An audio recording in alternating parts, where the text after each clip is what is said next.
Kia ora tātou. Nō reina nau mai hara mai ki tēnei momo tūranga hui.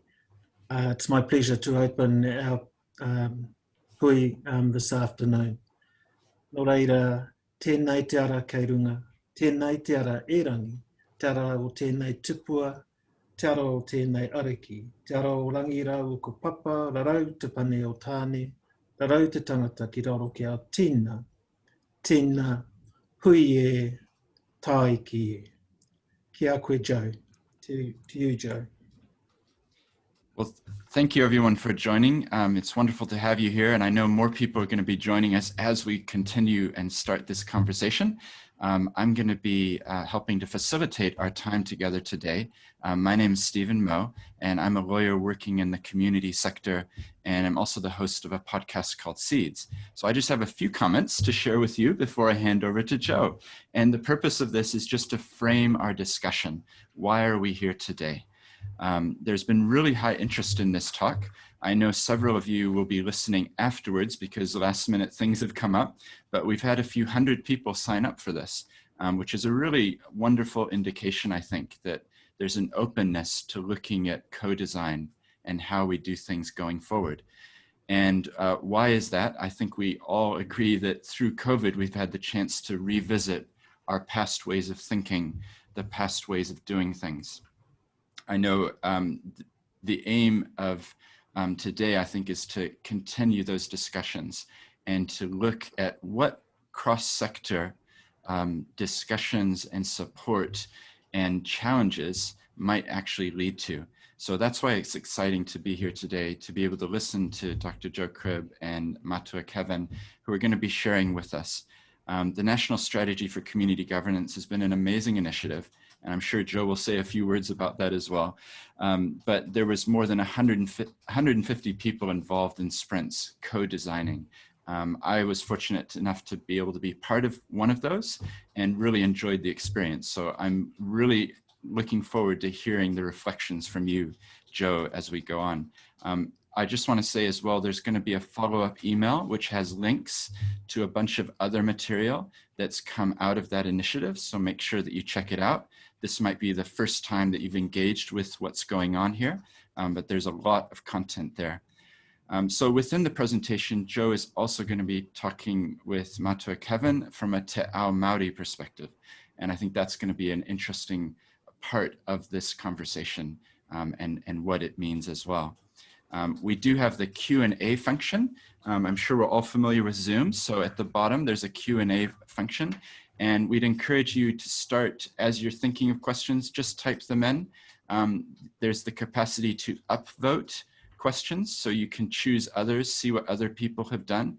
And then as we get through the presentation, we'll be coming to those questions and asking and going through them, as many as we can. So do go ahead and type once Joe starts talking.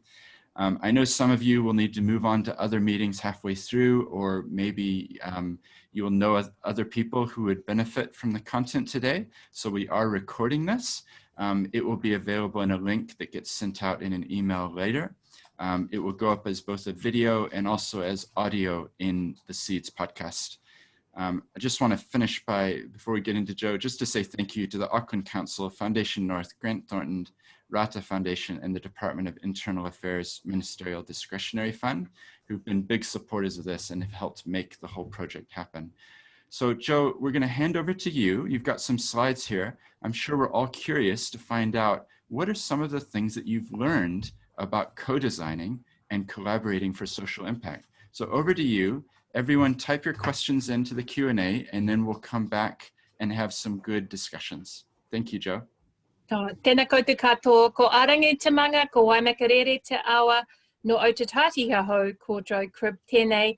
I'd just first like to acknowledge Matua Kevin for his opening words and also his amazing contribution to this mahi. I think he did 3 sprints, and so he is an expert in sprints in terms of sprinting. I'd also like to acknowledge you, Stephen, for hosting us today and the incredibly proactive leadership you're showing in the community space. So thank you. And also, of course, I'd like to acknowledge all of those that are joining us here today Some of you would have been involved in the sprints, but all of you I know are interested in collaboration, and thank you for the contribution you make to your communities as well. As many of you will know, last month we launched the National Action Plan for Community Governance, and when we did so, we found obviously there was a real interest in the actions that we are looking to deliver as part of the plan, but also how we created them. This is probably one of the largest collaborations in the community sector. More than 150 people with over 1,000 hours of collaboration created the national strategy. So in this session, we're going to look at what we needed from a collaborative process, why co-design fitted the bill, what we learnt, what we loved, and what we would do differently. And I'm very thankful that Kevin is going to join me in a korero when we think about how we used a sprint and Te Ao Māori, what we did differently and how it worked in that space. And I'm looking forward to your Q&A at the end of the session as we explore and discuss these issues more. So as background, a group of individuals and organisations came together with a shared aim that all community organisations in Aotearoa are well governed. And we started working together, and it became quickly apparent that there needed to be some sort of consistent and coherent strategy so that you were able to access help and that wasn't based on your postcode or what subsector you happened to be engaged with. And we knew that for any work, for it to be impactful, the strategy had to be developed. It had to be developed by those who it was there to serve. Now that's the nearly 500,000 of us who volunteer on boards and committees of community organisations. And most of us volunteer in small to medium-sized organisations. So we needed a way of collaborating, and I started to research different methodologies. And this was the criteria that we were looking for in terms of a methodology. Obviously, we needed one that would be incredibly inclusive and embrace the diversity that is such a strength of the community sector. We didn't know how many volunteers we were going to have in the process, so it needed to be able to be flexible, to scale up and down, to include anyone who wanted to be involved. Time and cost was incredibly important, but that's not only in terms of, I guess, physical time and cost. We were asking people to volunteer, so we needed to be very, very respectful of people's time. We wanted it to be action oriented. We just couldn't bear a whole lot of committees working over a long period of time. We just knew that wasn't going to be effective. And of course, the issue of community governance and supporting those who serve on boards is a complex challenge, given the diversity, the nature of governance, and a whole lot of other dimensions. So that's what we were looking for in a process. So after lots of research and conversation, we landed on co-design sprints as the methodology that would best fit our bill. We needed to adapt the process to the project and created a process, and this is what we needed. These are our principles of co-design. All who wanted to be involved were included, and again, as I said, we didn't know who would put their hands up, where they would be, what sort of skills they would have. So we needed a process that could be incredibly inclusive and open for anyone who wanted to be involved. We were absolutely certain that co-design means those who the strategy was for were at least half of those that were designing the strategy, and we were very strict on that. It has to reflect end users. It has to reflect the needs and the reality of what it's like to sit on a community board or a committee in our communities. We of course need to encourage diversity, and so that meant we needed a space where all voices could be heard, and that we actually could create a space where there could even be conflict and tension and great discussions. We wanted it to be the participants to get a sense of well-being, a sense of contribution for being part of this process, and so it respected their experience, so it was inclusive and a valuable process for participants. As I said, we wanted to respect very precious volunteers' time, and we wanted the end actions to be as rigorous, as tested, and as validated, because we probably get one shot to do this, and we really wanted to. In terms of our approach, we ended up with two options how people could have been engaged.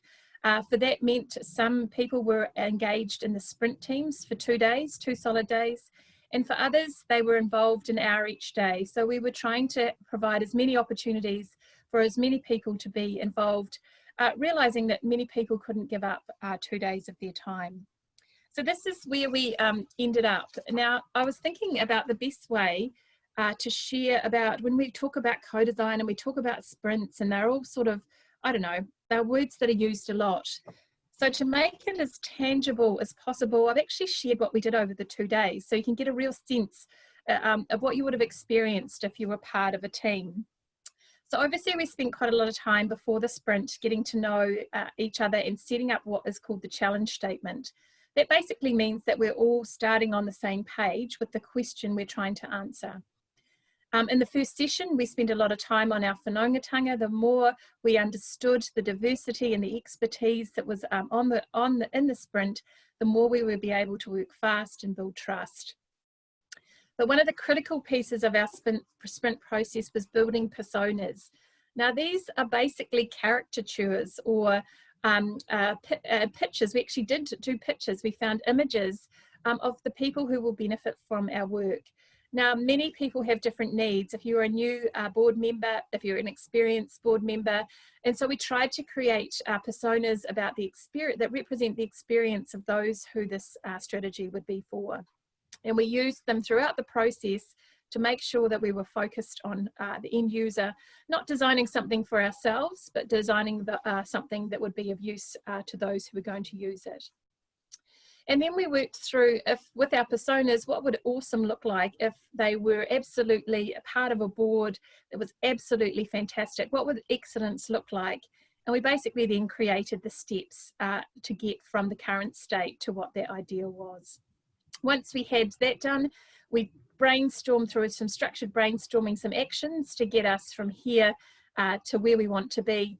And in the last session of day 1, our challenge team joined us. Our challenge team was 10 to 15 volunteers who had volunteered for the hour, and their job actually was to challenge us, to ask questions about how would this work and have you thought this? And I'm sure, as Kevin will share later, it's an incredibly valuable part of the process. So our sprint team was probably 10 to 15 people, and we had another 10 to 15 people join us as part of that sprint process. So after day 1, I think we all needed a cup of tea and a bit of a lie down. It's quite an intense process. But by the end of day 1, we have 2 or 3 actions that we know are most likely to make an impact. And then we regroup on day 2. Again, we spend some time developing the actions that we have got and testing them and prototyping them. And then in session 2, the challenge team joins us again. And the really important thing there is that we've got more well-defined actions. We've slept on them, we've thought about them. So we test them again. Again, they're going through that rigor. And the ideas that make it through, and for most sprints, that was either 1, 2, or 3 ideas that made it through this process. We then moved into implementation, because an idea, we were completely focused on action. If we really want to get these ideas up, we need to spend that time working out how we're going to do it. And then we had the process of ending and debriefing. And after the sprint, we've been very lucky that many of those who helped design the idea have stayed with the idea and help us develop it further so that we can take it through the funding process. And of course, many of them joined us again for the launch to celebrate what we'd achieved. So we've flicked through too many. Now this all looks fantastic on paper, and in January, I tell you, it looked pretty simple. We had 7 sprints planned, locked in between March and June. We got the first sprint done, and then we got caught right in the middle of going into level 4. So we pivoted within a week and redesigned the process so that we could deliver it online, and we delivered 6 of the sprints online. So imagine that, that you've got 2 days on Zoom workshopping, and I know that sounds like, for many, it sounds like absolute hell, but hopefully our feedback suggests that it wasn't, and I'll get Kevin to share his experiences as well. What we found as a positive consequence of going online was that actually a whole lot of people who couldn't have given their time or couldn't have joined the sprints because they were being held in an area they didn't want to travel, couldn't travel, we didn't have a huge travel budget, suddenly the sprints became incredibly accessible. We had somebody join us from a high country farm in Outram. We had a whole country joining and engaging. So I think COVID gave us a positive benefit of that. It reduced any barriers to being part of this process. It reduced the cost, and in some ways, the strategy is stronger because we have more and more diverse engagement. But what we learnt was we did need to adapt, and we did adapt as we go. Our poor first sprint team that was the guinea pigs for our online. But what we would share about taking a process online is that we did do a trial run before we went live on the sprint process, and it was incredibly important to iron out the technical pieces and to get feedback from those who were our dummies about how they were experiencing the process, so that we had a bit of confidence when we went live that it was going to work. We spent far more time engaging with participants over the phone by Zoom before than we ever planned to do. That's so that people were coming with an expectation. There was a bit of a dread about being stuck on a Zoom call for 2 days, and rightly so. So there was a lot of conversation that happened before, and that was something we hadn't planned to do, but because we were taking them online, we really did. And I can't emphasize how important that is about building those relationships. And ensuring people are coming with a positive attitude and understanding what's expected of them over those 2 days. We learnt to be incredibly flexible, but what I learnt as a facilitator was when you are in front of people, you've got lots of opportunities to use non-verbal and your physical cues. Now, of course, you lose all of this through a Zoom. So what I learnt very quickly is that instructions, and anything that is giving direction has to be incredibly clear, and in some ways the facilitation has to step up in terms of its clarity, its support, anticipating those who are on the call's needs, so that we really are delivering. And of course we added whanaungatanga exercises at the beginning, because we knew we wouldn't have the ability to have a cup of tea together and some of those conversations. So we built more of that into the process. So that would be our key lessons about how we had to adapt the process to move it online.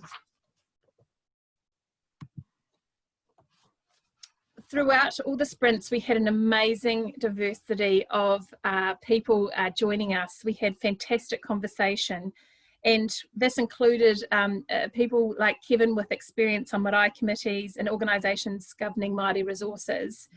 But what we found through the sprints was that the specific and unique issues for Māori governors and Māori governance, the kaitiaki, needed actually special attention. We needed to give them the prominence that they absolutely rightly deserved. So working with steering group members from Te Tumu Pairoa, the Māori trustee, and Te Puni Kokore, we created a sprint around issues for kaitiaki, and Kevin was a very important part of this. We got feedback that it worked well. Again, we adapted it. We had an amazing facilitator with deep knowledge of tikanga who led the process, and the process was modified. We used far more te reo Māori. Instead of using a code of conduct, we used values. The personas were used differently in terms that we were often talking about a marae committee rather than an individual person. And from the feedback, people enjoyed and engaged with the process, and we got some amazing actions as a result. But Kevin, I'd really welcome your reflections as somebody who was key to this process. Kia ora, Joe.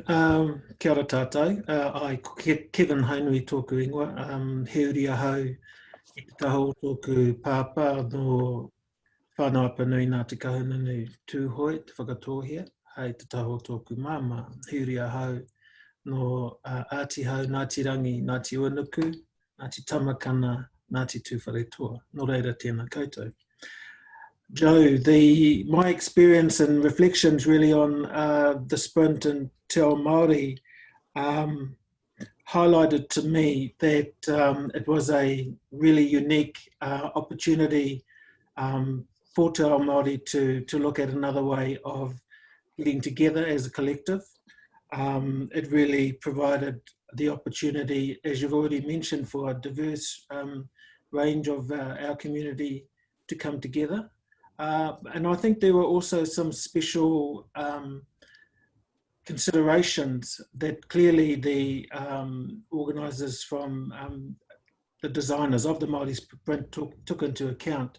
You know, that from a Māori perspective, we can adapt quite quickly, but we also overlay this opportunity with those things that are unique to our Māori. So I thought, on reflection, that I agree. There's always a long-term focus from a Māori perspective in terms of the issues that are faced around governance, but there's also the cultural obligations and the history that comes with everyone that attends as a collective.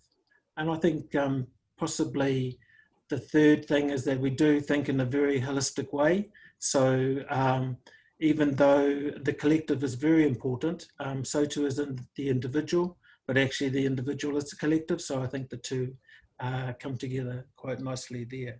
So the things that, you know, I noticed from the sprint was that the whanaungatanga was important, was still there. But of course, we had to be always aware of our program and what we wanted to achieve. But yeah, those were some of the things that I thought were the key benefits, bringing people together really quickly. I thought that the opportunity to have the younger and the older involved, the urban and the rural involved, and the Māori involved in the conversation, really provided an opportunity for those voices to be amplified. So whilst that doesn't take away the impact of kanohi ki te kanohi or face-to-face hui, where the relationships are probably sharpened more through those forum, this did, I think, provide an opportunity for some voices to be amplified during the forum, and that was really, I think, a benefit for me, because I was able to hear the transmission of knowledge going backwards and forwards in terms of the people that were on the hui, the histories that were attached. You know, we couldn't, it just doesn't happen without those things being made aware of as well. So perhaps that's a bit of a start, Jo, to our conversation. Oh, kia ora, Kevin. And the actions that have emerged from the sprint are coming to life, aren't they? They're very exciting. Would you like to share something about those? Sure. So on the one hand, there's a toolkit that will focus on ways to improve Māori governance, but in an exciting way. You know, the use of social media, the use of links to where that information can be gained, that type of sort of practical toolkit that provides guidance and access to information. And the second one, which I'm excited about, really is to highlight the value of Māori governance, to have trust and confidence in the way that we understand governance from a Māori perspective, and how it assists not only Māori, but I think all New Zealand society as an end goal. So those were the two outcomes. Oh, kia ora. And Kevin is being very generous in helping us guide these actions to come into reality. So thank you, Matua Kevin.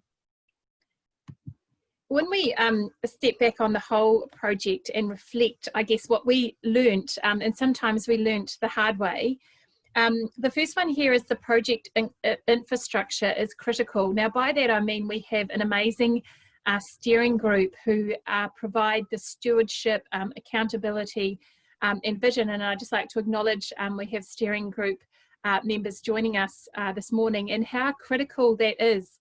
We also had a powerful backbone organisation in the Centre for Social Impact. Now, if you just think about the sheer logistics of 150 people, 1,000 hours of collaboration, that infrastructure in terms of guiding, in terms of just the sheer, I guess, administration is incredibly critical. And I think sometimes we undersell the time and energy that just goes into straight logistics about putting something like this together. So that is a key lesson for us. Never, ever, ever underestimate or undercook the logistics that'll sit in behind if we want to collaborate, and collaborate on the kind of scale we're talking about here. The second one here is, I mean, I'm sure this is true for every project, but preparation was actually key. The bulk of the work of the strategy was done well before we started sprinting, in that we put an awful lot of time in ensuring networks knew that this opportunity was coming up, so that we could get our volunteers and those that were engaged, that we could connect with organisations and people that are interested, so that we were building on what was happening already.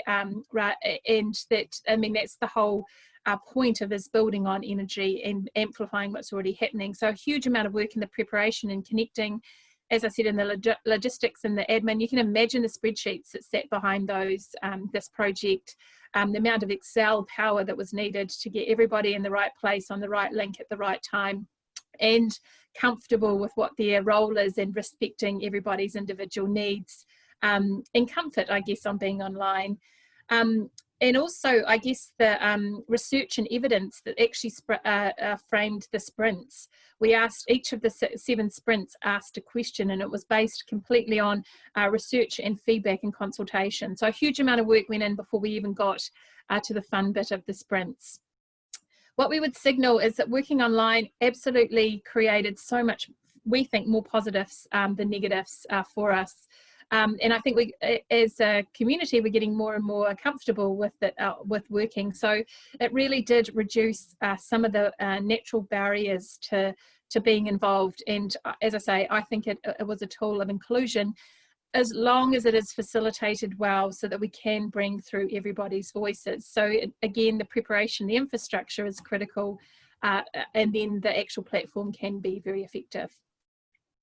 For us, the challenge process was incredibly important, having that group whose sole job was to ensure the actions were rigorous.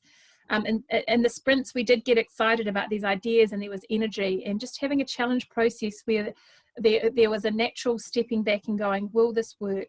Will this work in my community? Have you thought of? And I'll be interested in Kevin's views on the challenge process. Some of them were it was fairly brutal sometimes, but it really did help shape the final product. And of course, what we have learned, the main lesson was that it was quite a structured process, but it did deliver robust collective actions. Everybody's voices were included, and there is a sense of ownership going forward. So our main lesson would be co-design worked for this project. It really did. We had formal surveys, anonymous surveys after every sprint, so we have very good data about people's experiences, and overwhelmingly participants found the experience meaningful.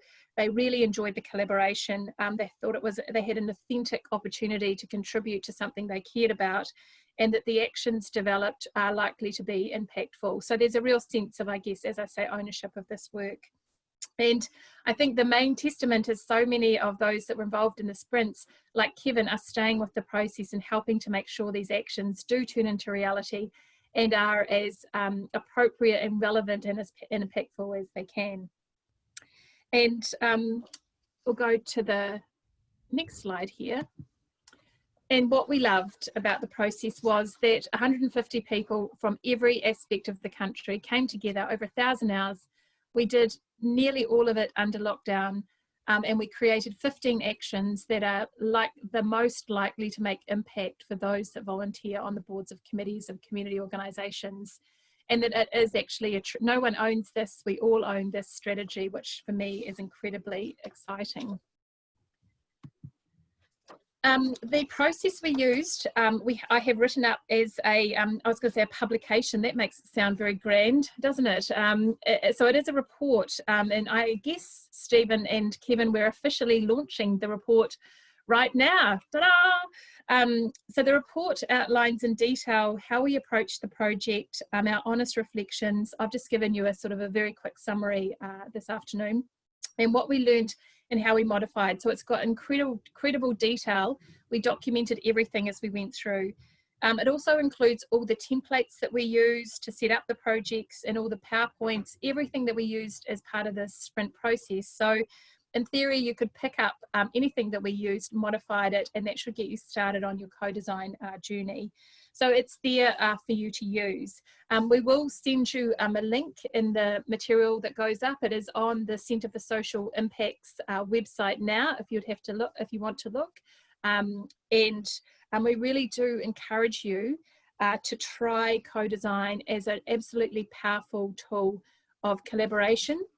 And we also welcome your input, we welcome your feedback on both using co-design in this social impact space, but also contributing to the National Action Plan for Community Governance as we move into the implementation phase. So thank you, Stephen. That's all from me. That's great. Thank you so much. There's a lot of rich detail there. And like we said at the start, we'll be sending out some an email with some links and other ways that you can easily access the content that we've been talking about. Joe, there are a few questions which have come up in the Q&A, and I just encourage, if people have been thinking of what they want to ask, now's the time to go over and type them in. I'm sure we'll get a few more. But just to start with, can I just ask a question around the term sprint? Somebody in the Q&A was just asking what that actually referred to, or why did you choose the word sprint? Is there any background to that? Yeah, no, that's a great question.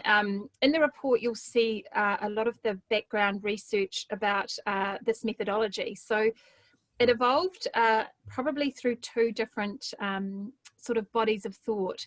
And one of them is the co-design, like the design world, basically. So they were using this to create products, usually that fit market needs. So it was generated out of there. But it's also been incredibly used in agile software development. And that's probably where the term sprint came, because it is the idea that you're bringing people together with diverse perspectives and concentrating. So all they are doing is focusing on this one challenge, and they are driving to a conclusion. So it's the whole idea of a very focused sprint. So that's where that word comes from. Co-design obviously is the concept that the user, or whoever is going to be the recipient of the action, is actually present in the room, is actually co-designing, and that it's absolutely focused on who you're actually working for. And I think that's, between the two of them, that's the power. It's the concentrated diversity and working together, but also that absolute centering around who are we designing this for? We're designing this for the 500,000 of us who sit on, who are volunteer on community boards, so they absolutely have to be part of the design and construction phase. I think it's got huge potential to be used in all sorts of spaces where things are, at the moment, things are often designed for. Think about our public spaces. They're often designed in buildings and councils, not designed with those that the public spaces are for. Think about how many policies are designed in offices in Wellington, rather than including the perspectives and the insights of those who the policies are for. So it's got such power there. Thank you, Joe. I think just to follow up on that, there's another comment here which is relevant to this term, and I'd be interested in your thoughts on this one as well, Matua Kevin. The person's written, I wonder whether the notion of a sprint was agreeable as a process for the Maori community. In broad terms, it seems that Western approaches are more likely to jump to the working phase and do things fast, whereas in other cultures, spending time on relationship building, allowing for processes to take time, even if that slowly, is more of the way of doing things. Joe, do you want to start with any comments? And then, yeah, Matua Kevin, if you have some thoughts. Yeah. I think that's a great point and a great perspective. How we approached that was that you can only work fast if you've built the trusted relationships. So probably half of the first day we spent, so that's a quarter of our sprint we spent in Whanaungatanga. So I think it's implicit in the, the idea of sprinting is that you're going to get actions quickly at the other end because you're concentrated. It probably doesn't, that's the concept, but I'd welcome Kevin's views. Kia ora. Oh, absolutely agree that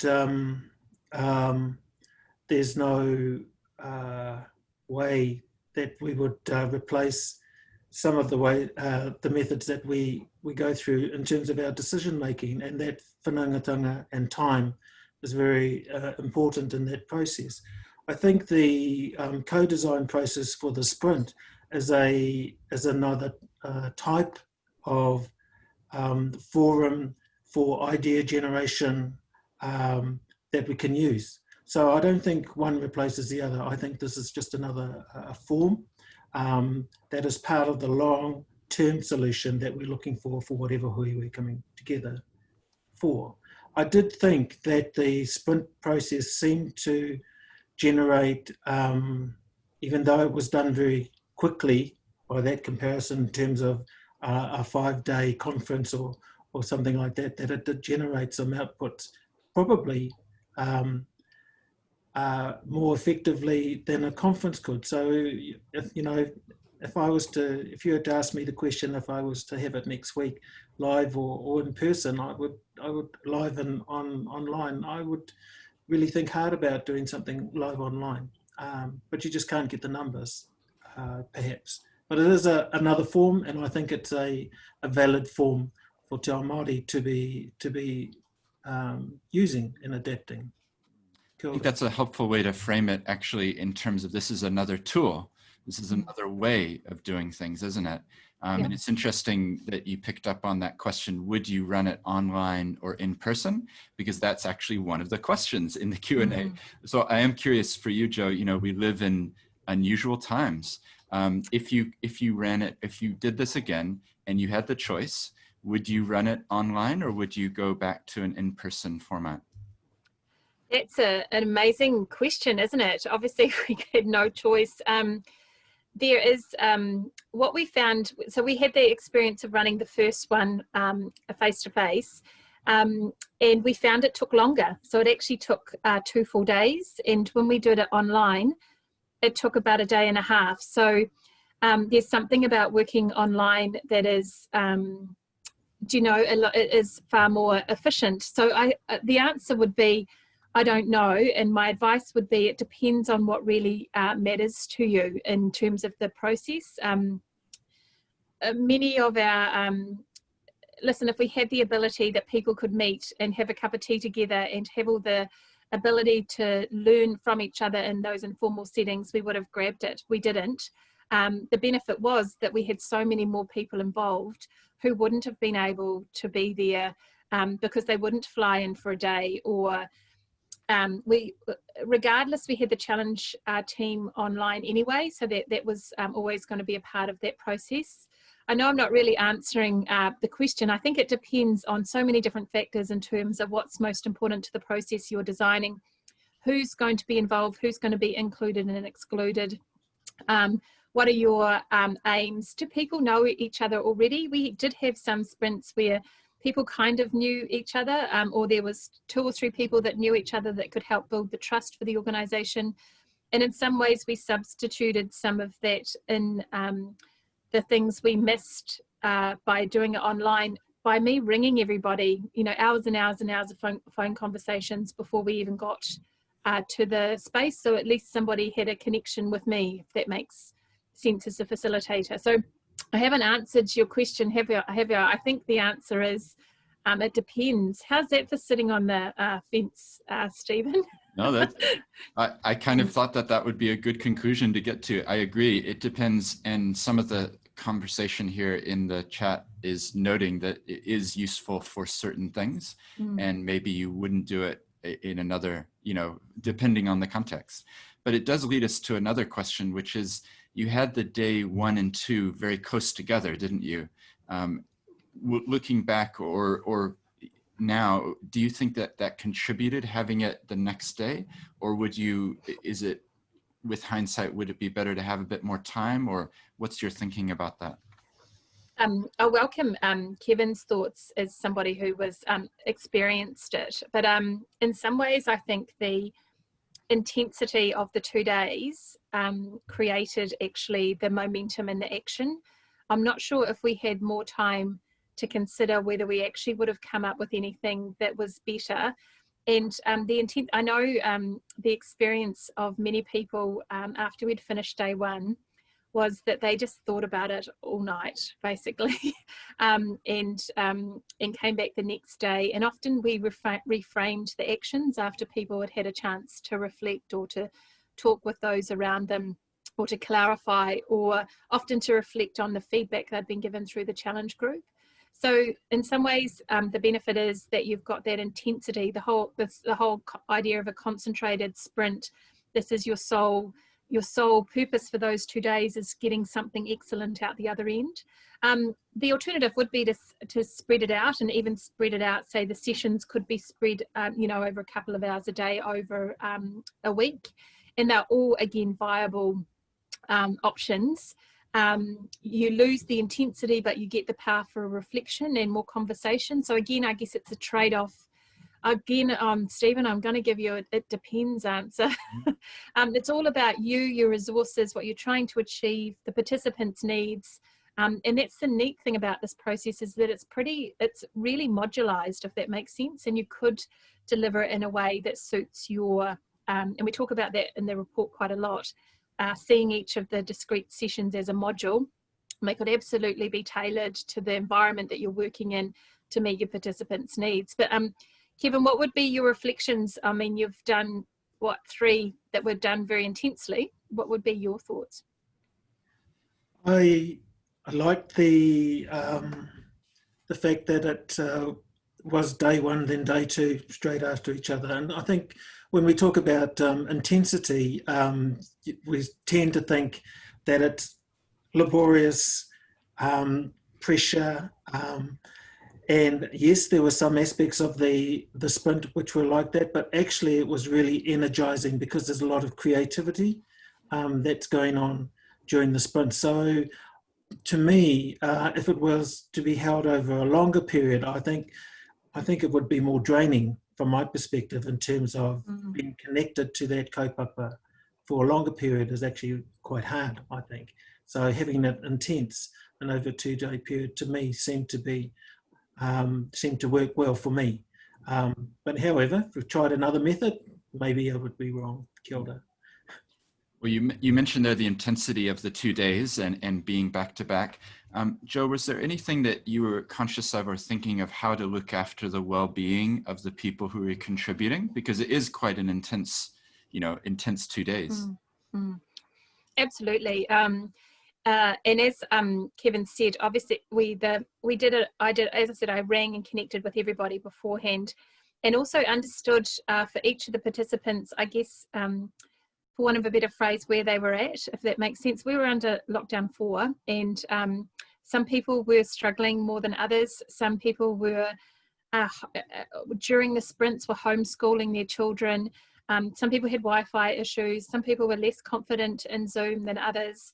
And it was really just a good point just to gently connect and go and understand where everybody was. And of course that changes. And what for me, that was really valuable knowledge to acknowledge everybody and as their, I guess, individuals. I guess then as a facilitator, for me, it was about creating an experience for people that would be energizing, that would be meaningful, and all the ingredients that go into that on the day. And they are high energy. They are, hopefully Kevin will say they were fun. That was the feedback we got, but they were a sense of purposefulness as well. We actually were working on something many of us had been wanting to resolve. You were working with people who were passionate about the same area as you, even though they might not agree. So it was an energizing space.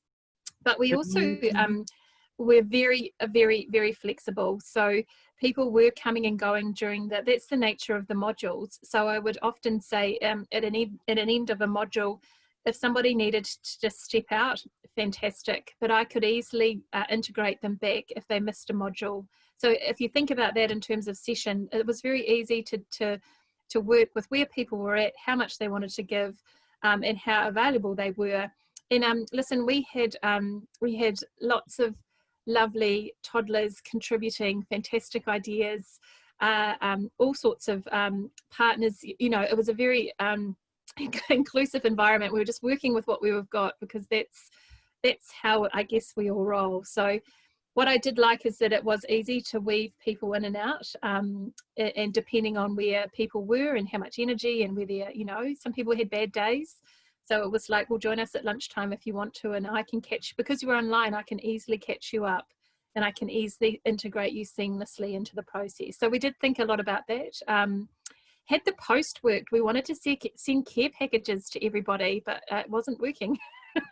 Like, we were thinking about these things continuously. And again, I think it's important for those leading our sprints forward is that initial connection point, talking to people through the process so that they come, you know, confident and in a, you know, I don't know, if somebody said to me, come and join this Zoom hui for 2 days, the first thing you'd go is, you've got to be joking. But when you start to talk it and break it through and share it, it becomes less of a dread and more of something you potentially could enjoy. But Kevin, I'd welcome your views on that in terms of how we looked after each other online. So, Joe, I think we shouldn't underestimate also the fact that many of us joined in these co-sprints from home. So our well-being was already being catered for because we were in a space where it was about us. So, and I think that's quite a different dynamic than if we were in the office or in a space which was foreign to us. And so, you know, that difference again between the sprint and being able to join in from where you are and where you are comfortable to a live event where you actually have to go in to a whole lot of different social processes, like at a conference or stuff like that. So for me, part of it was the well-being, was we were in our own places. So I think that's a very important factor that came out of it for me. And it wasn't all that serious. If Matua Kevin, I'm going to apologise in advance, but if you see behind him, he's got some incredible artwork that his partner has made in our masks. And during a couple of sprints, we had some fashion parades with those masks, didn't we, Kevin? Yeah, that's right. So yeah, a bit of fun and so forth. Yeah, that's great. Thank you very much. We're going to move on to the next question, which is a really good one. But just before we do that, a comment that maybe one of the consequences as well was gathering people together and getting them out of their silos. Because too often I think, you know, I have my own role and I talk with other people who are similar to me.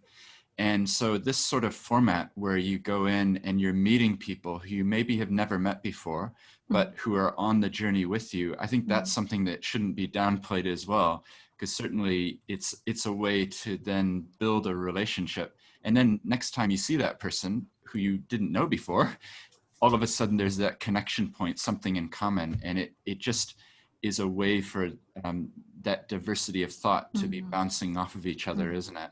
Yeah. Yeah, I just think it's worth highlighting that. I want to ask a question, and I guess particularly for you, Matua Kevin, but of course for you, Joe, as well. There's two questions which have come in on similar themes. With co-design, how might we reflect tikanga and demonstrate our responsibilities to te reti in the way we do the mahi? And then the second one is similar. It says, from a Maori worldview or ways of working, what would you do differently or improve in this framework? You got any thoughts on that? Oh, those are really good questions. In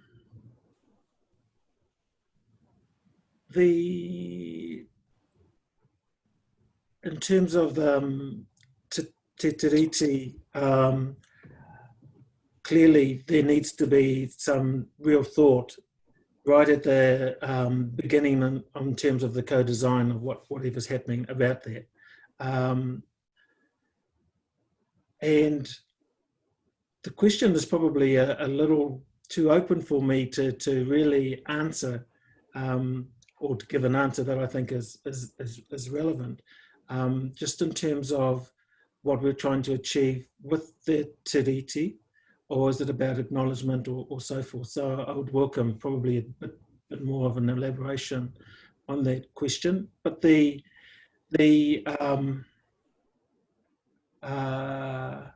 yeah, and I think that's probably a sit on the fence at the moment because I don't clearly understand the scope of that question. What would I improve for if we were to do it again, in terms of my own reflection from a Te Ao Māori perspective, I think I'm actually going to tie it in with in terms of accessibility for people to join in, and clearly accessibility is around internet and so forth, so it is dependent on that. So the more people that can be hooked into this type of hui would be beneficial, and so there's no barriers in terms of being able to do that. How to answer that, I'm not sure, but of course that's dependent on where people are. I would also, I think probably from a Te Ao Māori perspective, I think the other thing is to be very clear about the expectations of what this type of co-design process, where its limitations are, and then work through how tikanga and kaua are best integrated within this type of format. Really good questions, and I'm sorry I don't have a more conclusive type of answer for you, but that's just my reflections at this point. In the report we share the feedback that came through, and it was all, I guess, anonymous, so people were as frank as they wanted to be after the Māori sprint, and so that you can read their feedback as well. I think most people absolutely enjoyed the ability to connect across the country to work on mahi that they were passionate about. There were rich debates, and they appreciated that, and connections were built. So I encourage people to read the report. We have put quite a lot of detail in on those questions. Thank you both. One of the questions or the themes that's coming up is just around accessibility. It's kind of a practical question, but how did you choose participants, or what was the process to find people who were willing to be involved? And I want to add in a little bit here, because somebody's pointed out that some people wouldn't have good access to internet or Zoom technology, you know, maybe in rural areas or something like that. And did you think about that as well? Yeah. So the first principle of the whole strategy work is that anyone who wanted to contribute could do. So when we launched the strategy program, or the strategy project in December last year, we put out a really wide call for volunteers to be involved in the process, and we put it out through all the networks we could find, all the different organisations, and that's where we got our volunteers from. They absolutely did volunteer. And then when somebody emailed us at that info@csi.nz.org, we asked them what areas they were interested in and how did they want to contribute. Did they want to contribute as part of a team? You know, there's many ways of being part of the process. So then everybody, then basically, that's where I say the power of Excel came in, is that we literally put the teams together from everyone who wanted to volunteer. And we got, because I guess it goes back to my point about preparation is key, because we'd thought about who we wanted to engage.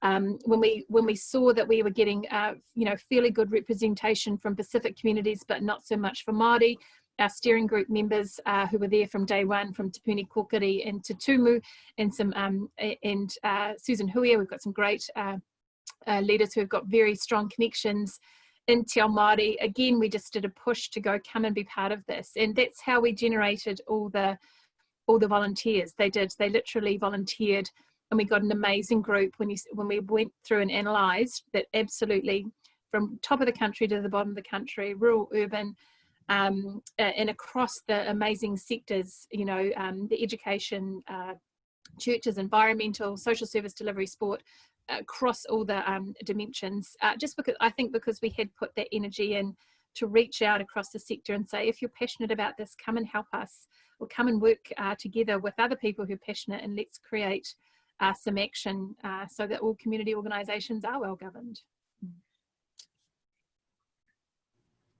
That's great, thank you. There's some comments and some questions around whether this process could be used in other contexts. So in particular, someone's written here, do you advocate this approach for government policy design?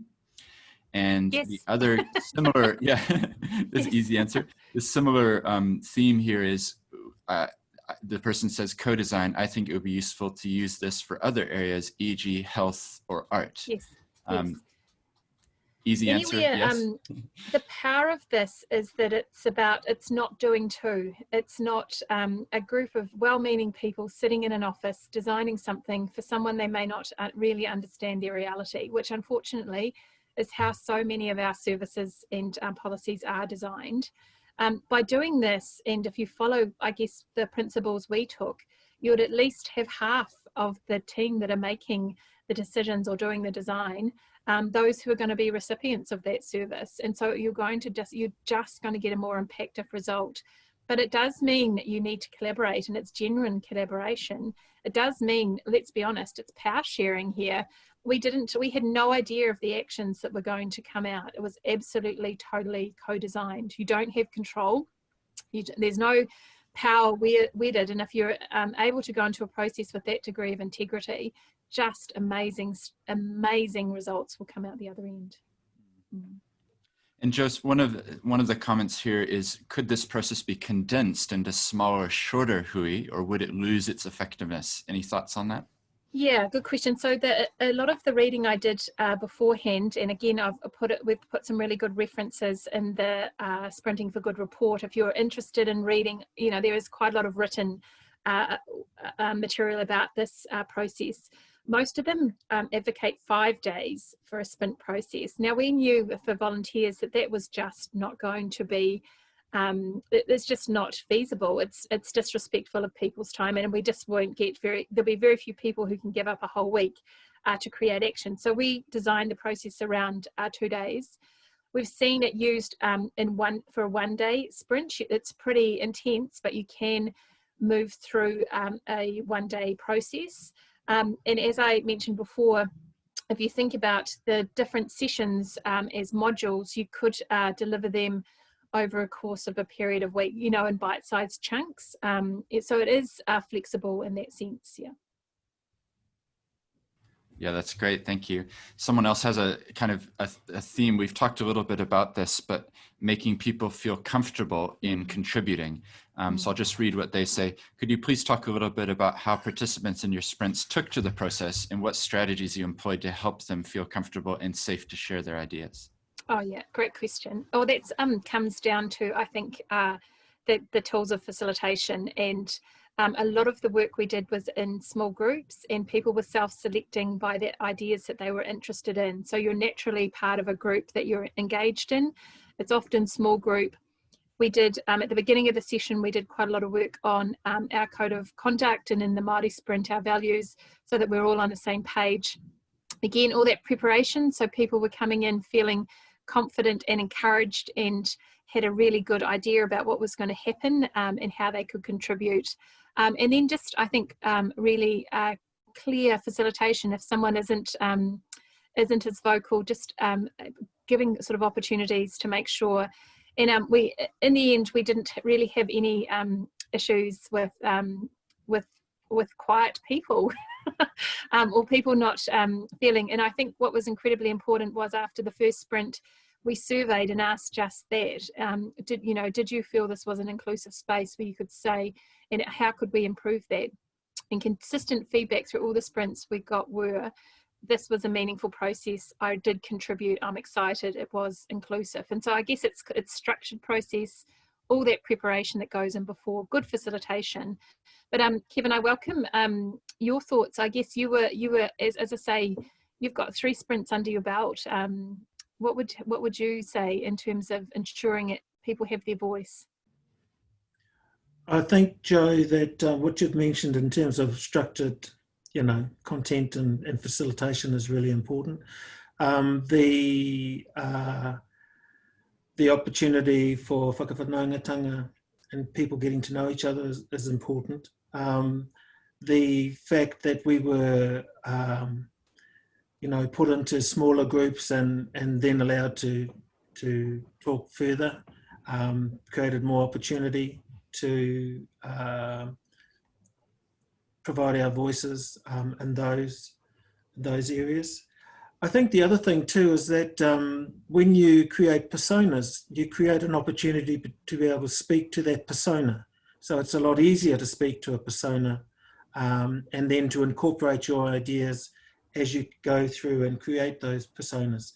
And I just want to reflect back on the one of the previous questions around tikanga and te tiriti. That was a method and a mechanism by which one could use the personas to ensure that what they needed to have covered came through in the persona. Yeah, I'll leave it at that. That's good. Well, maybe I think we'll finish up with this next question because it's a reframing of the other one earlier. And so the person has tried again here. Thinking of co-design framework, what do Te Tiriti principles of participation, protection, and partnership look like in practice? Does that help a bit better, Matua Kevin? No, but what does it look like in practice? Well, this is part of in my view, and Joe might like to come in on this, is just really that preparation, really beforehand in terms of the co-design process, about what has been trying to achieve, what are we trying to achieve, what are the things that need to be considered during that. So, for example, from the Aotearoa Māori or from the Māori sprint, then it was the values that were incorporated in terms of participation. And so there was a tikanga about working together, and so highlighting those values from a Māori perspective of kotahitanga, manaakitanga, maramatanga, awhinatanga, and mōhiotanga. If it's a more wider group, then clearly there some effort needs to be made around addressing those issues as part of the design. So I think that's where the importance is placed on it. What they should look like, I'm not too sure. I just know that they need to be there, probably in the same way that the person who's asked the question is highlighting they need to be there.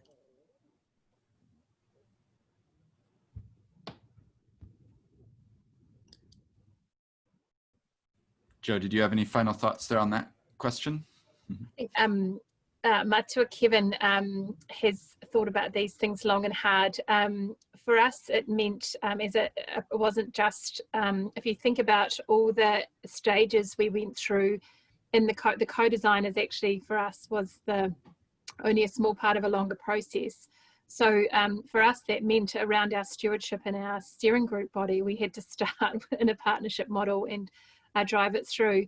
And it was very cognizant to us so that when we were making a call to those being involved, that it was an inclusive call that respected our treaty partners. And again, it was a call out through our Te Ao Māori networks, through our steering group members. So I guess it's not just thinking about the sprint, but the whole process and the preparation, the delivery, and now that even when we're in the implementation phase to do that as well across the whole dimensions of the project.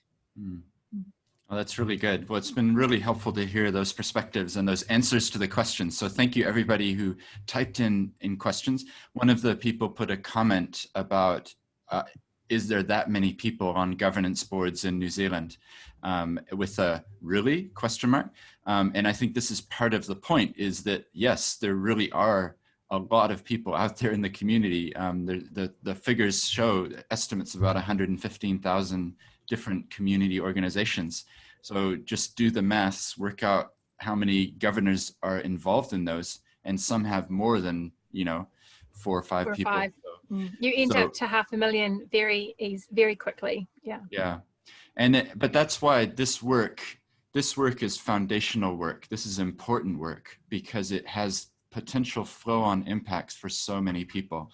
And that's also why I really appreciate the fact that you've thought about this, Joe, and you've come up with this report to then help other people, because this is work that can be shared One of the other people had asked, will some of this be available? And yes, it will be in the emails. And if anything that's been mentioned today strikes a chord, or if you'd like to know more, then there will be an email that comes out. Reply to it, ask questions. I think the whole point of this, it demonstrates a desire to engage with people. So I'm sure you'd echo that, Joe, right? You know, welcoming feedback, welcoming. And also, it would be interesting if some of you take these ideas and try them out in another context. I'm sure it would be really interesting to hear back how it went and what you learned. And together we can kind of come together and continue to do this better. Joe, want to say thank you so much for the report. Thank you for sharing, for your time and energy to put it all together. Matua Kevin, thank you for your insights. We really appreciated the context and the heart that you brought here to be able to explain things to us from your perspective. It's just been really awesome. I know that there were many, many people who signed up to be here, and I got many emails from people saying I have a last minute urgent thing, and I know that many of you will be watching this afterwards. So want to say thank you all for participating. I think our challenge for those of us who put this on today is, what does this mean for your context? How can you take some of the things that we've talked about today and actually apply it in your organizations? And we're really keen to see what that looks like. This is being recorded, so we'll send a link round to the video to it. Like I said before, I'm doing a podcast called Seeds, which has now 214 episodes of inspiring people tracking their journeys. So I'll put this up as the audio for that as well. And we'll put a link to that. But the final thing is just to say thank you so much for joining us today. We hope it was helpful. And thank you to Joe and Kevin for your time and sharing with us.